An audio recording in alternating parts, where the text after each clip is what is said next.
ہم کریں گے ہر مظلوم کی حمایت۔ बिस्मिल्लाहिर्रहमानिर्रहीम। अस्सलाम वालेकुम। मैं हूं हुरैन फातिमा और आप देख रहे हैं हिमायती न्यूज HD चैनल। नजर डालते हैं आज की अहम खबरों पर। ख्वाजा अजमेर नगरी कराची में पुलिस मुकाबला, 3 डाकू हलाक। कराची के इलाके ख्वाजा अजमेर नगरी में पुलिस ने कामयाब कार्रवाई के दौरान 3 डाकुओं को हलाक कर दिया। इतलात के मुताबिक पुलिस को इलाके में डाकुओं की मौजूदगी की इत्तला मिली थी, जिस पे फौरी कार्रवाई करते हुए इलाके का मुहासरा किया गया।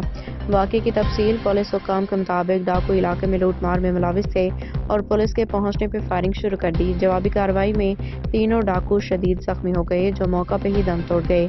डाकुओं के कब्जा से गैर कानूनी असलहा लूटा गया, सामान और दीगर कीमती अशिया बरामद की गई।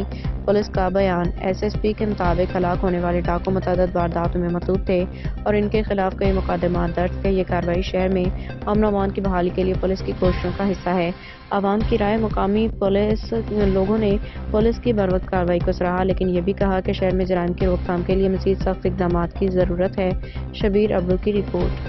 अब तक के लिए इतना ही। मजीद खबरों और अपडेट्स के लिए देखते रहें हिमायती न्यूज HD चैनल।